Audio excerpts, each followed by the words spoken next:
Johan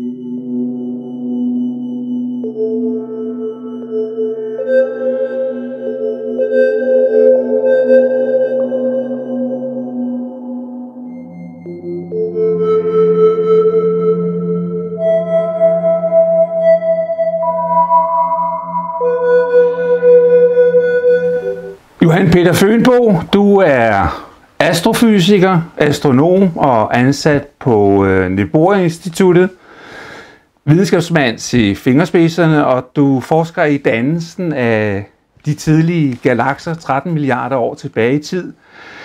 Kan du også fortælle lidt om dig selv, din alder, opvækst, ægteskabelig stilling og andet, som du finder relevant i en kort beskrivelse af dig? Ja, jamen jeg er 49, og jeg kommer ude fra landet, så jeg voksede op ude på en gård, hvor min far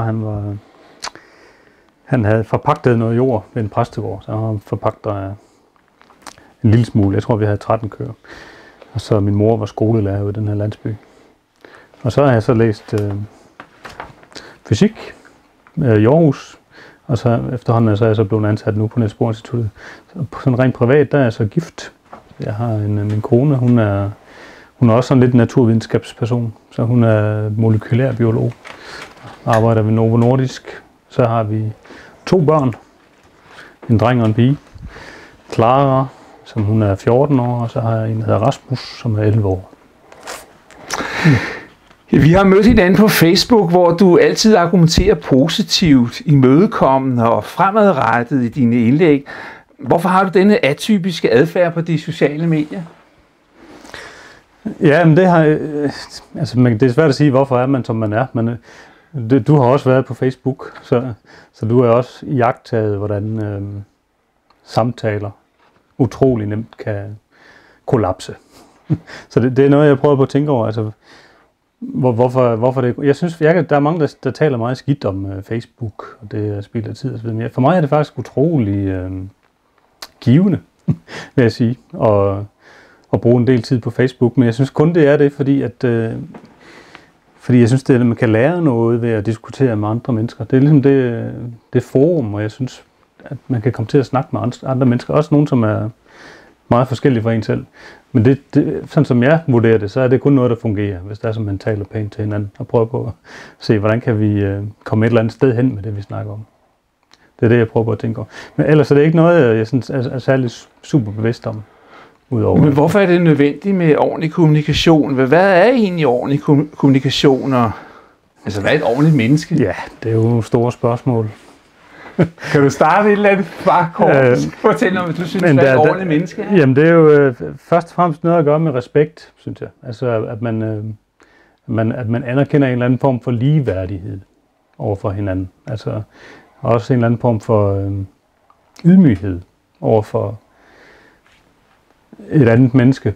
Altså et andet menneske er jo en kæmpe ting, synes jeg. Altså, man skal spørge med at reducere hinanden til et eller andet ligegyldigt synspunkt. Altså, i en vis forstand så er hver anden menneske jo sådan et helt univers, der sidder her foran mig med en skæbne og en historie. Så jeg synes, selve det andet menneske fordrer en eller anden respekt. Sådan helt grundlæggende. Det kommer vi lidt tilbage til. Det har også noget at gøre med, hvordan vi ser på, hvad mennesker er for nogen, synes jeg. Så jeg synes, selve det at møde et andet menneske, det fordrer en eller anden form for ydmyghed og respekt, som gør, at vi må prøve at tale pænt til hinanden. Ja, det må vi komme tilbage til om lidt. Fordi jeg har et andet spørgsmål først, fordi en af de grunde til, at jeg også lagde mærke til dig, det jeg kan ikke huske, hvilken sammenhæng, men på et tidspunkt, der viste du mig et foto, hvor du har udvekslet håndtryk med afdøde pave Johannes Paul II i Vatikanet i Rom. Hvorfor nu det? Jeg har indtryk af, at du ikke er katolik. Ja, men det var under min uddannelse. Det var sådan lidt tilfældigt, at jeg havnede på i den situation. Men altså under min uddannelse til astronom, der var der et opslag nede i vores kaffestue på astronomi, der i Aarhus, hvor der var en skole, man kunne komme på Vatikanet, som altså ikke var en religiøs skole, men var en skole, som var arrangeret af det der Vatikan-observatoriet. Det var jeg ikke klar over, der var sådan noget. Det hedder Specula Vaticana.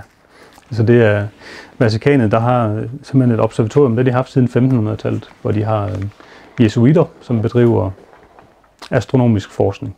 Så de har hver andet år, der arrangerer de en sommerskole i sådan et emne inden for astrofysikken. Og det år, det var så i 95, det handlede det så om kosmologi, altså hele universet. Og det var det emne, som jeg sådan selv var interesseret i. Så det meldte jeg mig til. Og i den forbindelse, da skolen var færdig i de sidste dage, der havde vi så mulighed for at få en audiens hos Johannes Paul II.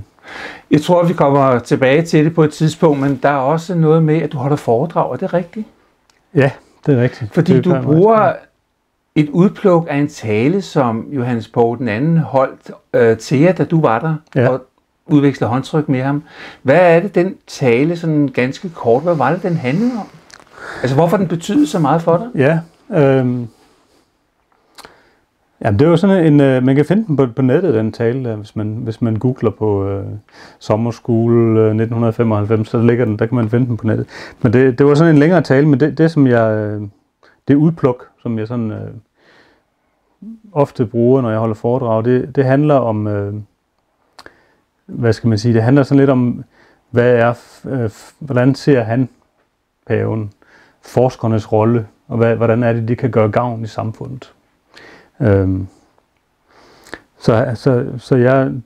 De foredrag, jeg holder, de handler tit om det emne, som vi også snakker om her, altså spændingen mellem tro og videnskab, og hvordan kan man tænke sig, at de ting kan sameksistere. Det var netop det, han talte om, at han mener, at forskerne gør størst gavn, når de er ligesom en del af en række af discipliner, som mennesket kan bruge til at forstå sin egen situation i kosmos.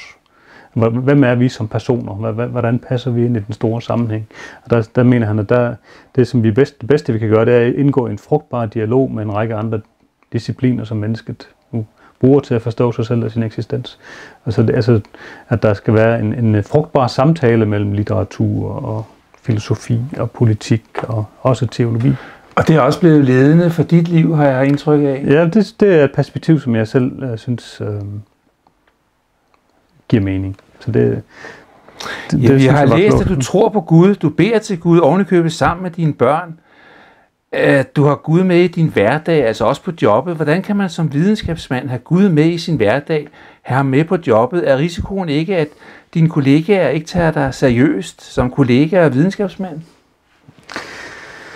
Jamen, den risiko, den eksisterer der selvfølgelig altid. Altså, hvem der respekterer hvem, det er jo op til den enkelte, kan man sige. Men altså, jeg synes, altså når jeg virker som naturvidenskabsmand, så virker jeg i og for sig under de samme vilkår, som de andre videnskabsfolk, de nu virker under. Så der tror jeg sådan set ikke, at ens sådan, trosforhold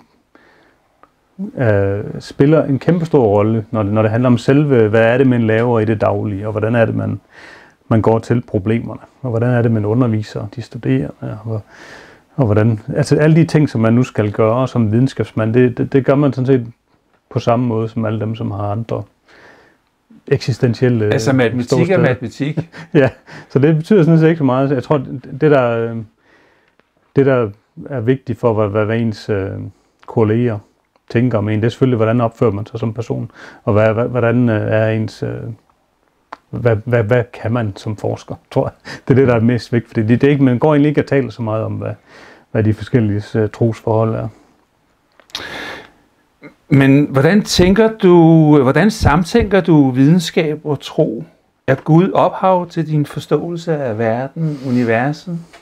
Jamen det er klart, at det er klart, det tror jeg det er for de fleste, som tror på Gud. Det er, at der tænker man, at Gud er skaberen. Så det er klart, at jeg tænker, at Gud er ultimativt den, der står bag ved det hele.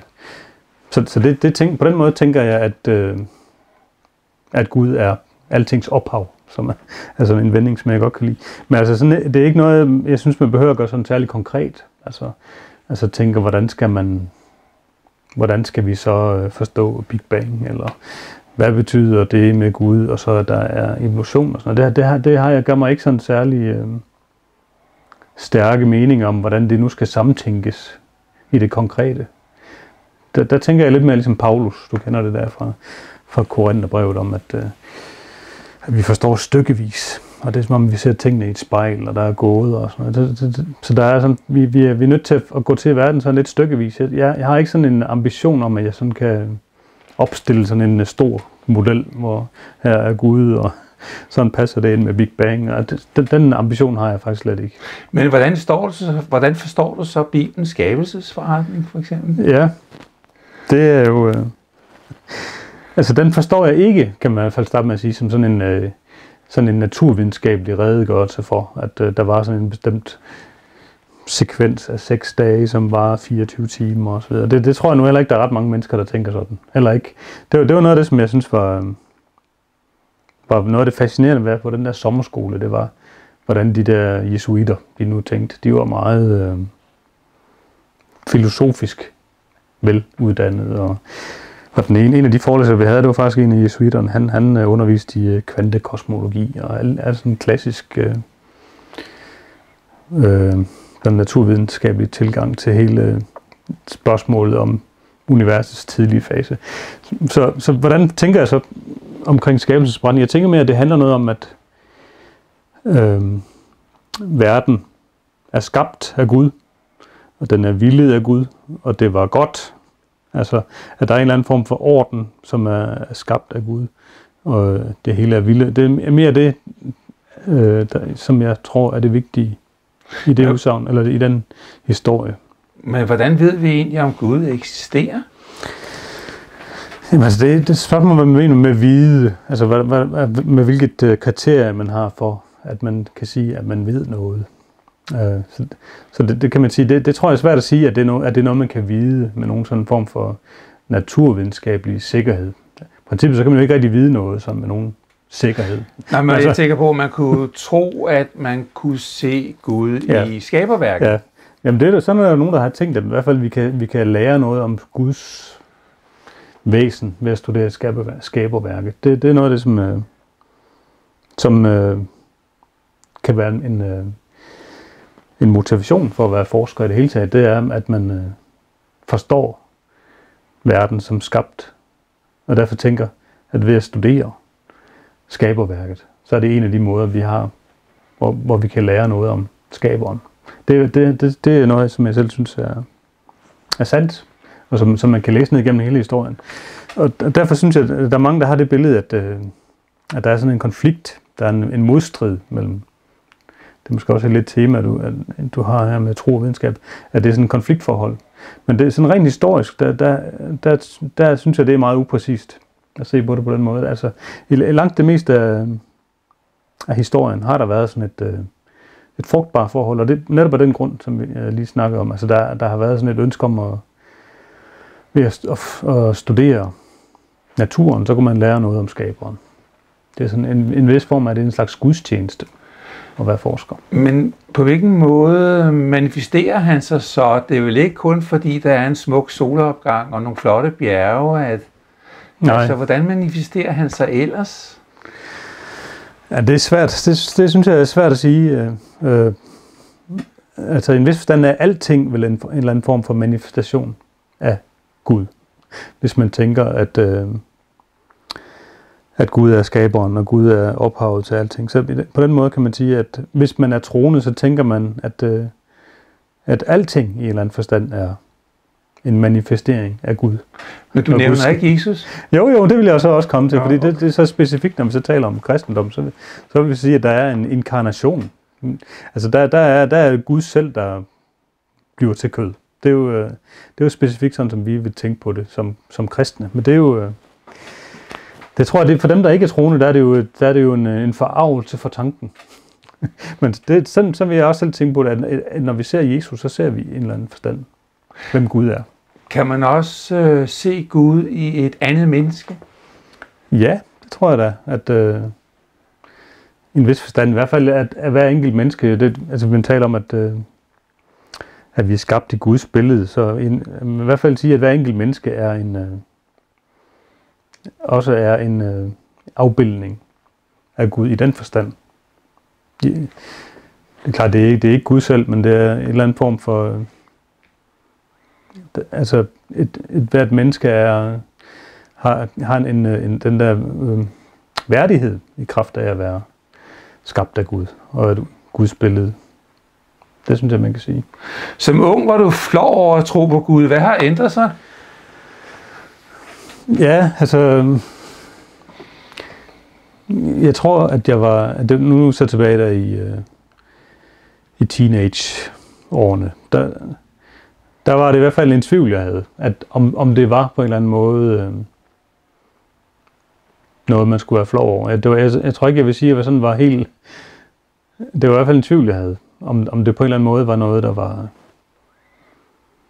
At der på en eller anden måde skulle sige, at det måtte simpelthen afvises på grund af en eller anden... At det vidensniveau, vi nu var nået til som menneskehed, så må man sige, at så kunne man ikke længere være troende. Men så det var ligesom nogle overvejelser, jeg gjorde mig der i de år der. Men det for mig endte den overvejelse i, at det synes jeg ikke var, at der var nogen som helst grund til, at man behøvede at være. Så der vil jeg hellere sige, at jeg tog den modsatte beslutning og sagde til mig selv, at det synes jeg ikke, at der var nogen grund til at være flov over. Og derimod synes jeg snarere, at man kunne sige, at man kunne bruge sit liv på at prøve at trænge dybere ned i en forståelse af det. I en vis forstand. Er det ikke mærkeligt, at jo dygtigere vi bliver til at vide alt om tilværelsen, jo mindre tror vi også på Gud? Er der ikke? Man kunne næsten tro, det skulle være omvendt, at jo dygtigere vi blev til at gennemskue virkeligheden, jo mere havde vi behov for at tro på Gud, fordi etikken kommer jo også ind på en eller anden måde. Ja, jeg ved heller ikke, om det nødvendigvis er sådan. Altså, der har altid været nogen, der har tænkt ligesom dem, der ikke tror på Gud, tænker nu, tror jeg. Det tror jeg. Jeg tror sådan set ikke, at det er sådan, så meget en funktion af tiden. Altså lige for tiden, der er jeg ved at læse, den kender du, Augustins bekendelser. Og jeg synes, det er noget af det bedste, det mest fantastiske, jeg har læst. Fordi han fortæller om de overvejelser, han havde som ungt menneske, da han voksede op der i anden halvdel af 300-tallet. Og jeg synes, det virker meget som de samme overvejelser, som man finder hos ateister i dag. Altså sådan noget med, at det er jo latterligt, hvad der står i Bibelen. Og det er jo specielt sådan noget med, hvordan skal man tænke på det der med, at vi er skabt i Guds billede.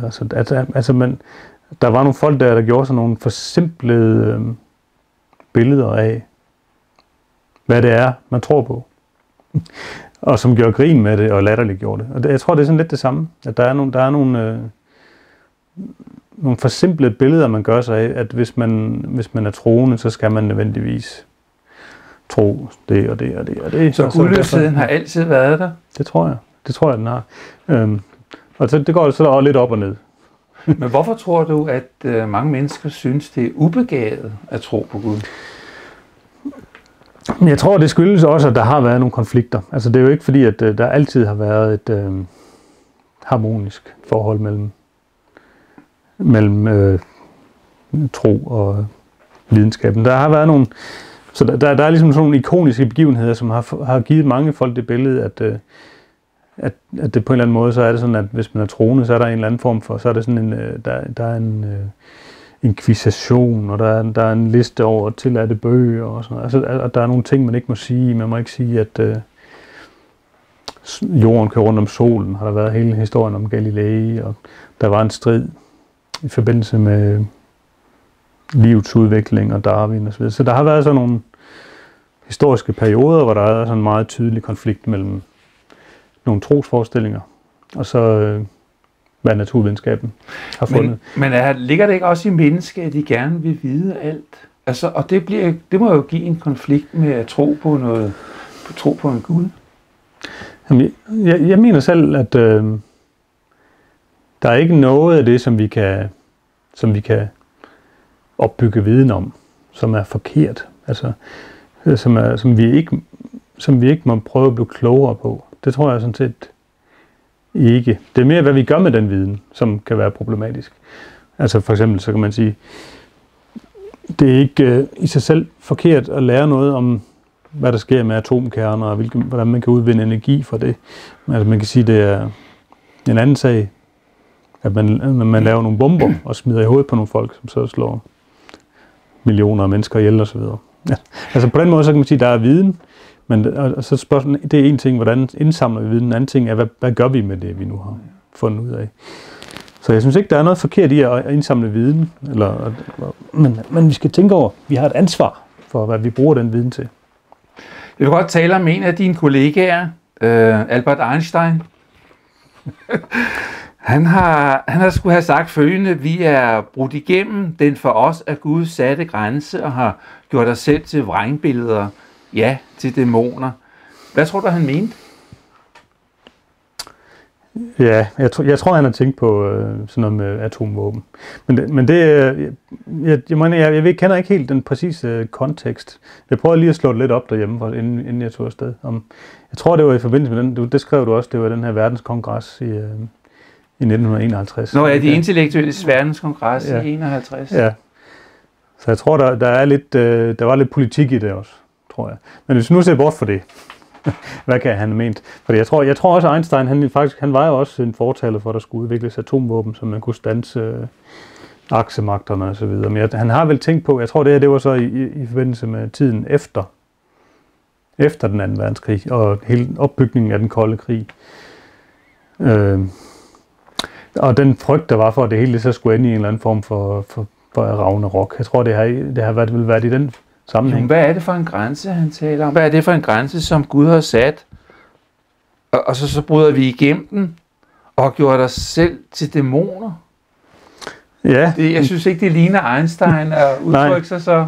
Nej, det gør det ikke. Så derfor så, jeg tror jeg godt som at jeg prøver simpelthen at kunne finde hele talen. Det kunne jeg ikke lige, for at finde ud af, hvad det var, han sagde sådan i kontekst. Er der ikke en risiko for, at vi som menneskehed fortæres af vores stadige erobringer? Kan etikken følge med, når religiøsiteten tilsyneladende spiller en mindre og mindre rolle i vores hverdag? Ser du også et Armageddon, som i Johannes åbenbaring? Altså, der er en fare for, at vi ikke kan forvalte vores ansvar ordentligt. Det tror jeg, det kan vi jo opleve i den her tid, at der er skyer i horisonten, som peger på, at den måde, vi lever vores liv på, den måde, vi forvalter vores ansvar. Du tænker på klimaforandringer? Ja, for eksempel diversitet, altså dyrearter, der uddør og så videre. Så der er, altså det synes jeg, det er jo vel et eksempel på, at vi kan forvalte vores ansvar på en måde, der kan lede til problemer. Spørgsmålet om Armageddon, det er et større spørgsmål. Det har jeg svært ved altså om de sidste tider og sådan noget, hvordan det hele det skal ende, det har jeg ikke nogen. Det gør jeg mig ikke nogen forestillinger om. Men er der en grænse for erkendelsens ekspansion? Det tror jeg faktisk ikke, der er. Altså, i hvert fald hvis man ser sådan historisk på det, så er det jo de gange, hvor folk har sagt det. Der har været nogle gange, hvor man har, også sådan i fysikken, som det felt, jeg nu kender bedst, der har der været nogle folk derude at sige, for eksempel for godt 100 år siden, der var der en, der hed Lord Kelvin, som var ude at sige, at nu var fysikken tæt på at være afsluttet. Altså vi var ligesom trængt til bunds i det, og nu havde vi ligesom forstået, at der var nogle enkelte små skyer. Og det viste sig, at det var så det, der gav anledning til altså relativitetsteori og kvantemekanik. Og på den måde, så tror jeg hele tiden, at vi kan grave dybere.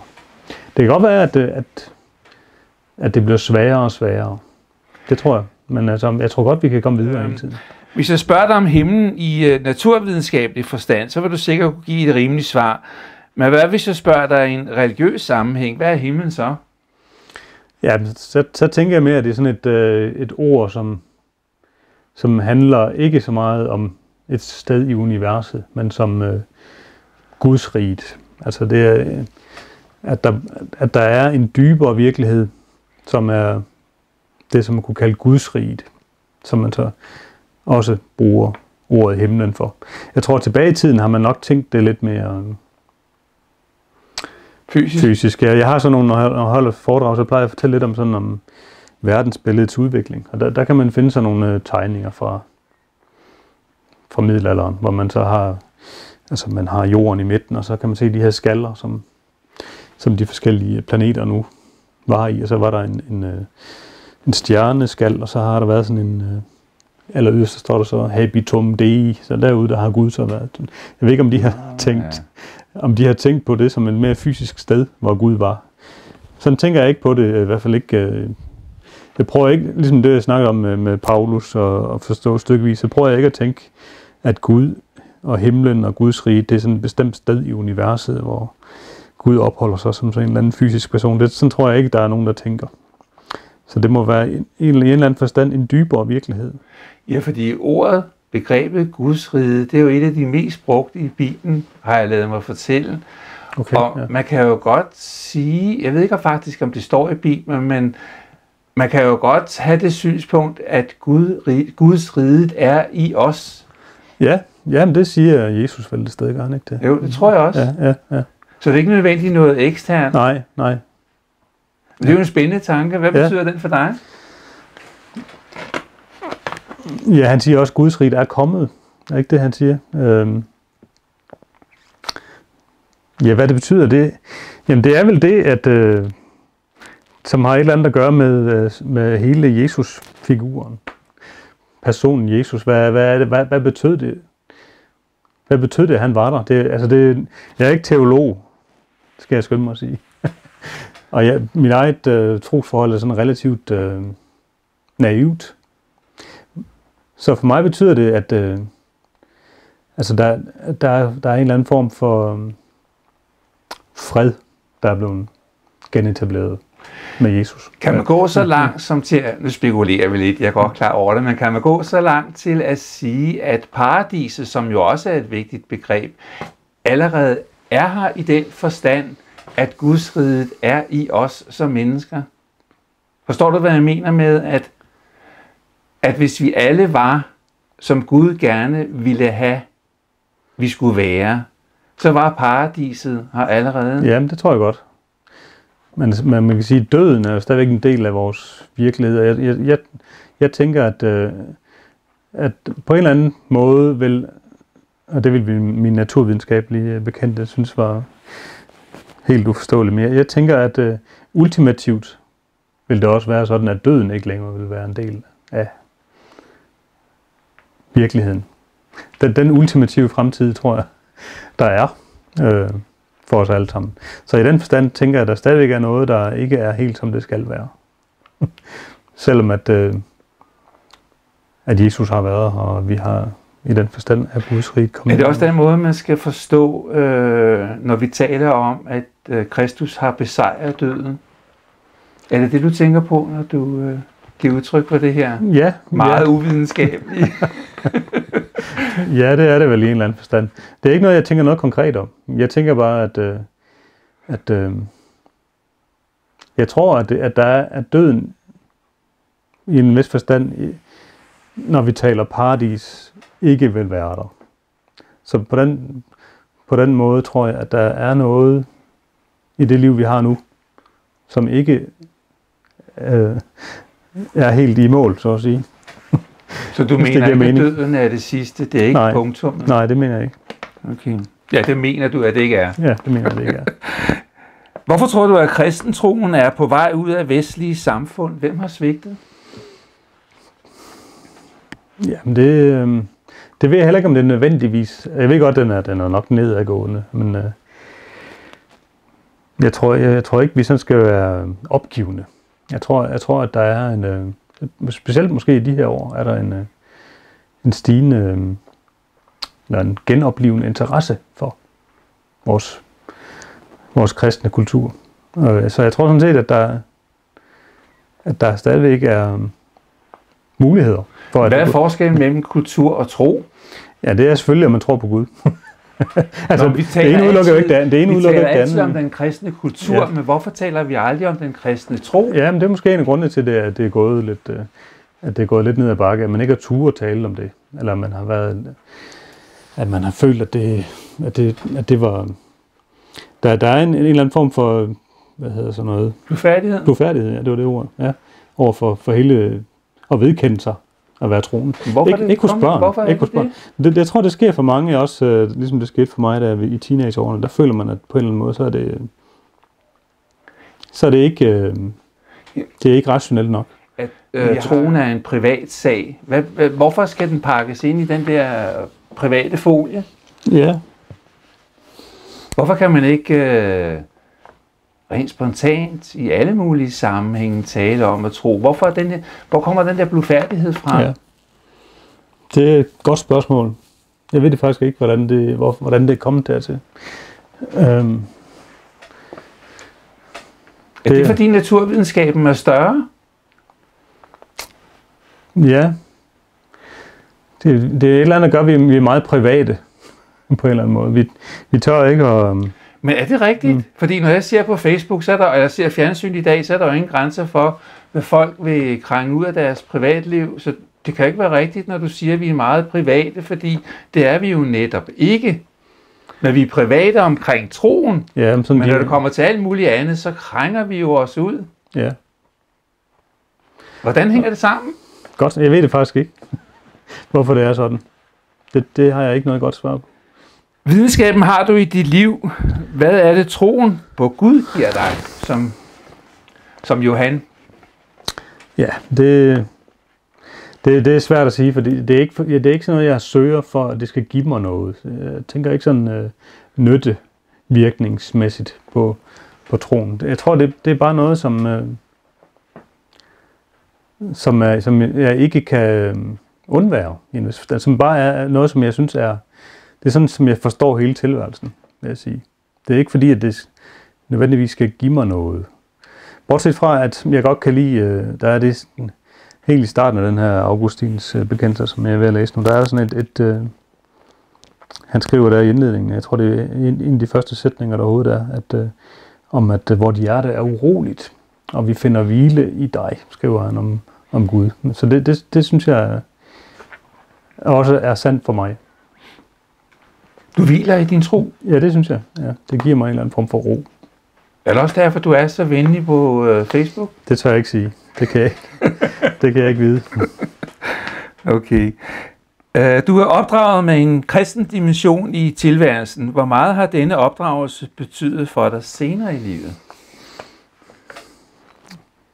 Jeg ved ikke, om du vil sige, at du er kristen opdraget, men du har en dimension i dit liv, har jeg indtrykket af. Ja. For barns ben af. Jamen, jeg er ikke opdraget særlig dogmatisk, vil jeg sige. Det var meget... altså, jeg gik lidt i søndagsskole der som barn, men det var sådan kun indtil 7-8 års alderen. Og ellers så var min mor, hun bad aftenbøn. Og så havde jeg gået til konfirmationsundervisning, men så det har ikke været sådan... Din mor bad aftenbøn? Ja, det gjorde hun sådan, mens vi var små. Sammen med jer? Ja. Da vi var små. Hvad har det betydet for dig? Det var, for mig var det bare helt... Det var en god ting. Det kunne jeg godt lide. Det var fint. Det var måske en del af den der... Det, som gav en eller anden form for ro. Så det, men det var ikke noget, jeg reflekterede over. Jeg var mere bevidst om, at når vi var på besøg hos familien, de var mere religiøse. Så vi så måske os selv som sådan lidt... Vi var ikke helt så... Der var ikke bordbøn for eksempel hjemme ved os. Eller sådan. Det var, på den måde var vi ikke sådan helt så i det ydre, så religiøse som nogle af vores familiemedlemmer. Men du har en podning for barndommen? Ja, så men hvad det betyder, det er jo svært at sige, for jeg har aldrig prøvet noget andet, men jeg kan sige. Ja, for jeg ved også, at du er enægget tvilling, ja. Og din bror har jo ikke haft det samme forløb. Nej, det er rigtigt. Har I talt om det? Det taler vi meget om. Det taler vi om. Altså, vi kommer ofte til at diskutere det emne. Men altså, hvorfor han har valgt en anden vej, end jeg har, det er jo svært at sige. Altså, ingen kender vel dybest set sig selv og sine egne bevæggrunde. Hvorfor man gør, som man gør. Jeg har svært ved at sige, hvorfor. Det kan have noget at gøre med, at vi er tvillinger, tænker jeg nogle gange. At nogle gange så er det sådan, at tvillinger, de har behov for at være forskellige. Nogle gange så tænker jeg lidt over, om det har spillet en rolle. Det er ikke fordi, du har fået det hele, og han har ikke fået noget. Nej, jeg synes ikke, der har været nogen forskel, udover hvad vi i vores indre liv har besluttet os for. Du overvejede din ungdom at lægge troen fra dig, men du kunne ikke. Hvorfor? Jamen jeg vil sige, det var fordi, at de overvejelser, jeg gjorde mig, det var, at jeg bad faktisk også meget deromkring. Altså, jeg tænkte, jeg prøvede at bede om at få hjælp til, hvordan skulle jeg forholde mig til det her spørgsmål, der som teenager. Så det var noget, som jeg prøvede at sige, jeg vil hellere gå den vej. Jeg vil hellere bede om hjælp til at finde ud af, hvordan skal jeg håndtere den her tvivl. Og det synes jeg, at så gik jeg den vej. Så vil jeg hellere prøve at finde ud af at sige, at det, der må være min opgave, det er at prøve at finde ud af, hvordan kan jeg være et troende menneske på en måde, som giver mening. Hvor gammel var du der? Fordi der har været 14-15 år, tror jeg, deromkring. Det er jo lidt bemærkelsesværdigt, at du i den alder har så dybe overvejelser. Ja. Jeg tror sådan set, at mange unge mennesker tænker meget over sådan nogle... Det vil jeg ikke måske ekstrapolere for mig selv. Men det var også der omkring med konfirmationen. Og jeg tror faktisk, at jeg tog konfirmationen 2 gange, fordi vi første året inden, der gik jeg til... Sammen med en af mine skolekammerater, der lovede hans forældre, at vi skulle følges med ham i kirken også. For at hjælpe ham med at komme til det der. Så jeg havde ligesom 2 omgangs kirke til konfirmation. Så jeg tror, det var bare noget, jeg tænkte en del over der i de år. Sådan husker jeg det. Nu er det efterhånden lang tid siden, men nogle gange så rekonstruerer man sine minder. Måske var det ikke sådan, men sådan husker jeg det, at der var noget, jeg tænkte meget over i de år. 14-15 års alderen. Når man taler teologi, i hvert fald i katolske sammenhæng, som jeg kender til, der taler vi meget om kærlighed og relation. Hvad betyder de 2 begreber for dig i en religiøs sammenhæng? Ja, det er også nogle store spørgsmål. Men er troen på Kristus for dig en relation? Ja, det er det. Personlig relation mellem ham og dig? Jamen, det er svært at sige. Altså, jeg vil hellere sige, når jeg beder, så beder jeg til Gud i Jesu navn, vil jeg sige. Sådan tænker man. Men det der med at have et personligt forhold til Jesus, det har jeg svært ved at... Du kan ikke forestille dig, at du i drømme går hånd og hånd med ham gennem en kornmark, for eksempel, og at du måske ovenikøbet elsker ham? Jo, men det vil nok sige, det er noget, som jeg bevæger mig mere i den retning, vil jeg sige. Det er noget, som jeg har haft...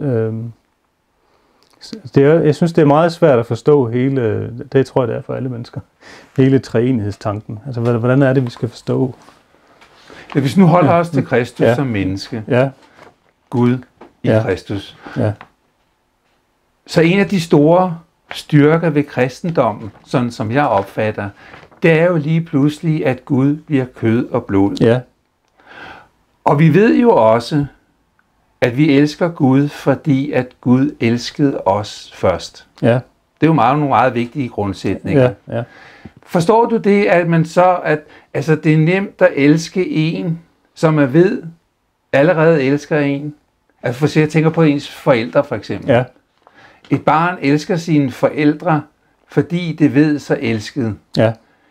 Giver den transformation mening for dig, Absolut. også i relationen til Kristus? Absolut, ja. Absolut. Så du kan godt købe den med, at kristentroen er et personligt gudsforhold? Ja, absolut. Og så udover det, så ser jeg også, jeg ser også Jesus som et fantastisk forbillede. Altså, det synes jeg også, det er jo en del af det du siger. Altså han giver også et billede af, Det står der også noget om hos Johannes. Omkring det at se Gud. At når vi har, altså helt i starten der i første kapitel, der står der noget om, at ingen har set Gud. Men så kommer det jo længere end dem, som så har set Jesus, har set Gud. Så jeg synes, han giver et gudsbillede, som er utrolig vigtigt. Du har engang sagt, at vi skylder vores tilværelse som noget uden for os selv. Kan du uddybe din holdning der? Jamen vi skylder vores tilværelse. Ja, vi skylder vores egen eksistens. Som noget uden for os selv. Ja, vi skylder Gud vores egen eksistens. Det er det, jeg mener. Det er det, du mener? Ja, okay. og det betyder, at hver enkelt af os er skabt og ønsket af Gud. Og det betyder, at vi er, i den forstand, så er livet er noget, vi har fået som en gave, og den anden har også fået sit liv som en gave. Er der forskel på dig, når du siger ønsket af Gud, og så villet af Gud? Nej, det er det samme. Det er det samme? Ja, det vil jeg sige. Okay. Altså, for mig er det samme. Det kan godt være, det er en upræcis formulering, men jeg tænker, for mig er det samme. Altså, ja, det er bare fordi, jeg har ikke hørt ord. Hver især. Ja, okay. Hvilke konsekvenser har det, når du siger, at livet er en gave? Jamen, det er jo lidt det samme. Altså, jeg tænker, at det er noget, vi har fået. Altså, det er... derfor har det også en værdi, og det er noget, som fordrer en taknemmelighed, synes jeg. Og det fordrer et ansvar over for de andre, også, som også har fået deres liv fra Gud. Så det giver en eller anden form for fælles forpligtelse og et fællesskab. Der er jo hele tanken om, at vi skal være et. Gud skal blive alt i alle. Altså der er en eller anden fællesskab-tanke, som jeg synes er en del af det. At vi alle sammen har fået livet som en gave fra det fælles ophav. Ja, fordi du taler om altings ophav også. Der er et ansvarsforhold til altings ophav. Hvordan former det dit eget liv? Jamen altså det er måske ikke noget, jeg sådan er super bevidst om. Men jeg tror, det ligger som en eller anden form for forståelse af hvad er vi, hvem er vi hver især, hvad er det, der fordres af os, når vi lever. Jeg tror ikke, det er noget, jeg går og tænker over til dagligt. Men det ligger nok i en eller anden form for sådan en underliggende fortolkning af, hvad jeg mener. Vi det hele taget går og laver her. I de her år, vi nu har på jorden. Begrebet forvaltningsansvar, betyder det noget for dig, at vi er sat i verden for at forvalte skaberværket? Kan du sætte ord på det? Jamen, det også ud fra den samme tanke, så vil jeg også mene, at det giver os et ansvar for, at vi skal tage vare på det, vi har fået givet. På skaberværket? Ja. Okay. Også ud fra et ansvar for dem, der kommer efter os. Det synes jeg også er noget, som følger af den måde at forstå verden på. Mennesket er ifølge Bibelen skabt i Guds billede. Hvad fortæller det om menneskets værdighed og ukrænkelighed? Jamen, det ligger næsten i spørgsmålet. Det er i den tanke, at vi er skabt i Guds billede, at man kan grunde tanken om menneskets værdighed, synes jeg. At det er på det, at det hviler i en vis forstand. Tanken om menneskets værdighed. Men der er jo også mange, som ikke tror på Gud, der taler om menneskets værdighed. Ja. Hvor henter de den bevidsthed fra, tror du? Altså, hvis man skal være lidt fræk, så vil jeg sige, at den kommer fra kristendommen. Altså, man kan sige, så er der kommet det, man kan kalde humanisme. Men sådan som jeg forstår humanisme, så er det, der findes også kristen humanisme, men der kan også findes, selvfølgelig, hvis man siger humanistisk selskab, så er det sådan en, det vil det typisk være sådan en ateistisk måde at forstå ting, men sådan som jeg forstår, hvis man læser, hvad de nu har af værdier i humanistisk selskab, så vil jeg sige, det er sådan set bare kristendom uden Jesus. Altså det er sådan lidt, man har de samme værdier, men man siger bare, at de på en eller anden måde bliver ophøjet til sådan en form slags aksiom. Det er det her, vi ligger til grund, uden at man siger, at det bunder i noget andet. Men det kan man sige, det er det her, vi vil. Er det fordi, de har en forskrækkelse over for kirken, tror du? Det skal jeg ikke kloge mig på, hvorfor man går den vej. Det kan godt være, at det skyldes, at man har en forskrækkelse over for kirken, og man måske tænker, at hvis man har det billede, at kirken har været sådan et instrument for undertrykkelse af mennesket, det er et billede, der er meget udbredt. Så er det måske en form for frihedsfilosofi. Hvordan forholder du dig til alle Bibelens overnaturlige mirakler? Jesus, der går på vandet og så videre, op Lazarus-fortællingen og mange andre af de mirakler, som Kristus gjorde? Ja, altså det har jeg ikke nogen naturvidenskabelig... det tænker jeg faktisk ikke over. Altså ingen af os var der, så vi kan sådan set ikke sådan forholde os naturvidenskabeligt til det. Jeg vil heller ikke sådan sige, at jamen, det skete bare slet ikke, eller der skete ingenting, fordi hvis jeg samtidig tror på, at Jesus faktisk er den inkarnerede Gud, så skal jeg heller ikke sidde og komme og klog på, hvad Gud kunne foretage sig. Så det har jeg ikke nogen... Det forholder jeg mig sådan ikke til som naturvidenskabsperson overhovedet. Altså, det kan man faktisk ikke, vil jeg mene. Så man kan kun sige, at der skete nok noget, det tror jeg da. Hvad det præcis var, det behøver jeg sådan set ikke at forholde mig til som videnskabsmand overhovedet. Det synes jeg ikke er frugtbart. Nej, men jeg tænker på Johan. Fordi det er jo svært at sætte ord på. Ja. Så jeg tænker, at der er givetvis sket noget. Præcis hvad der er sket, det ved jeg ikke. Jeg tror også, at Jesus opstod fra de døde. Men hvordan det skal forstås, det ved jeg heller ikke. Altså, konkret. Det kommer for en dag engang, vil jeg sige. Nu vil jeg godt gå ind på dit arbejdsfelt lidt, fordi jeg så... Altså, kan du nogenlunde kort forklare, hvad videnskabens nyeste teorier angående skabelse går ud på? Jeg så en udsendelse på National Geographic om fotoner, som parvis påvirker hinanden. Også det faktum, at videnskabsfolk nu opererer med et begreb, som de kalder superdeterminisme. Altså, at alting er bestemt på forhånd. Men sandelig også om en fjerde dimension i tilværelsen. Hvad er alle disse meget vanskelige tilgængelige teorier et udtryk for? Kender du til de her teorier? Ja, men jeg tror godt, jeg kan ved lidt om noget af det. Altså det med superdeterminisme og den der med den fjerde dimension, det er nok, jeg tror, at det er vel det, man kalder tanken om rumtiden. Altså, så det var sådan noget, for eksempel Einstein han mente, at i virkeligheden så skal vi ikke tænke på, at der er de tre rumlige dimensioner, som vi kender fra det her lokale, og så en tid, som sådan kører afsted. Men det hele skal forstås som sådan et firedimensionelt rum, hvor der så er de her tre rumlige akser, og så tiden. Og så det er sådan set bare sådan et firedimensionelt landskab, der bare er der. Der er ikke noget, der sådan ændrer sig. Det er bare sådan et landskab, som er der, og så det vi er, vi er så nogen, der så kommer kravlende langs sådan en linje i det der landskab. På den måde er der ikke noget, som ikke allerede er bestemt. Fremtiden ligger fuldstændig fast. Det er bare en del af det landskab, som man så kan bevæge sig ind i. Det er en bestemt måde at forstå tiden på. Sådan tror jeg, så Einstein, det, du sidder her for eksempel, det er bestemt på forhånd? Ja, sådan tænkte Einstein.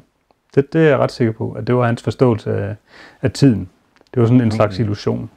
Men det er der også andre, der tænker helt anderledes om. Så det tror jeg sådan set er en af de er uafklaret. Jeg har lige læst en spændende bog, som hedder Now, The Physics of Time. Altså begrebet nu, det var jo også et, som Einstein var bekymret over omkring. Altså hvordan skal man forstå nu inden for fysikken?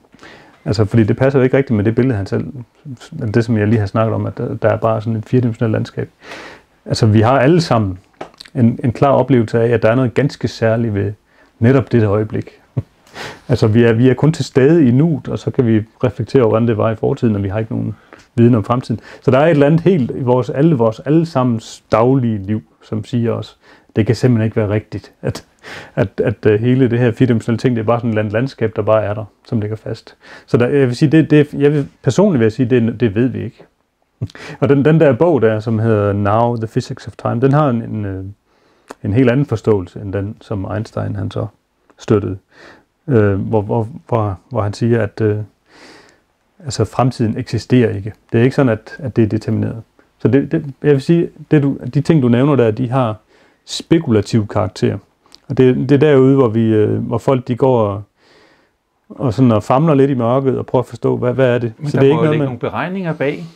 Eller man kan sige, det er modeller. Altså det er beskrivelser, man har. Altså alt det, man laver i fysik eller andre slags naturvidenskab, det er jo at lave modeller for forskellige fænomener i virkeligheden. Så man laver også modeller om multiuniverser? Det gør man også, ja. Det gør man også. Ja. Hvad baserer man, måske, jeg ved ikke, om du skal ikke få mange tekniske forklaringer, men hvad baserer man ideen om multiuniverser på? Jamen altså, det er motiveret af forskellige ting, tror jeg. Dels så er der, hvis man studerer, hvis vi kigger ud i verdensrummet, og vi kan observere, hvordan er egenskaberne ved det univers, som vi kan se. Og der er der sådan nogle træk, som virker usandsynlige. Så det er en af de ting, man har undret sig over, at hvordan kan det være, at tingene er så tilsyneladende underlige, i den forstand, at hvis de var en lille bitte smule anderledes, så kunne vi ikke være her. Altså, der er noget, man kalder det antropiske princip. Det er ikke den der Higgs-partikel? Nej, jeg tror ikke, det er så meget med den at gøre. Men der er så noget med, hvor fladt universet er. Altså, hvor tæt geometrien er på at være. Altså, det kalder man, at det er euklidisk geometri. Sådan noget med, at trekanter har vinkelsummer på 180 grader og sådan noget. Altså, der er sådan nogle ting omkring, hvordan ser universet ud? Hvordan er geometrien af universet mellem galakserne? Og den er bestemt af, hvor meget stof der er i universet, for eksempel. Altså, hvor mange partikler er der per volumen? Hvor mange, hvad er der nu, som tager en eller anden kasse af sådan en repræsentativ del af universet? Hvad vejer det så? Det bestemmer noget med, hvad geometrien er. Det skulle have været bare en lille bitte del anderledes. Sådan i det tidlige univers, så vil universet i dag være fuldstændig anderledes. Så der er sådan noget, man taler om fintuning. Og det har man, en af de måder, man kan forholde sig til det er ved at sige, at måske er der sådan et multivers. Så der findes sådan en kæmpe mangfoldighed af universer, og så er vi selvfølgelig nødvendigvis i et af dem, som tillader, at vi kan være der. Så det er en af de retninger, man kan komme til tanker om multiverset. Men der er også noget inden for selve partikelfysikken, der er der sådan noget, der hedder stringteori, og inden for den sammenhæng, der kan man også komme til at have den forståelse af verden, og måske er der sådan en mangfoldighed af universer, med en masse forskellige egenskaber. Så det er sådan, men det er alt sammen noget, som ligger ude i mørket, hvor man ikke ved, om det har noget med virkeligheden at gøre. Men man famler lidt og prøver at opstille nogle det virker enklere faktisk bare at tro på Gud. Ja, det kan man sige. Ja. Jeg ved, du skriver tekster til tænketanken Eksistensen. Hvad handler det om? Ja, indtil videre har jeg kun skrevet én tekst, altså nu har jeg sendt en anden ind her. Jeg tror, det er sådan sådan en slags kirkelig tænketank, hvor vi sådan skal forholde os til forskellige problemstillinger i samtiden. Så det hedder Omtanke, det blad. Det ligger gratis på internettet. Men hvorfor er de grebet fat i dig? Eller hvorfor? Ja, det er så, fordi jeg er sådan en videnskabsperson, som har udtrykt interesse for de her spørgsmål. Men det, jeg skrev om første gang, det var netop det med historien, og det tema, som vi taler om her med tro og videnskab. Så der skrev jeg lidt om først og fremmest det med, at der historisk set ikke har været nogen konflikt, og så har jeg nogle citater fra nogle af de tidlige kirkefædre, for eksempel Gregor af Nyssa, og hans søster Macrina og Augustin og andre. Jeg synes, der er nogle smukke tekster, hvor de har udtalt sig om de her spørgsmål. Så jeg prøver sådan at gå lidt imod den der konflikttanke i den. Det seneste, vi har talt om, det er, vi har også talt lidt om omskæring, det er jo også et kæmpe spørgsmål. Og så det sidste, det var det her med corona. Så det næste, det kommer til at handle om coronakrisen. Ja. I mine øjne, så meget af din tro og tankegang katolsk kristendomsforståelse. Hvorfor er du ikke katolik?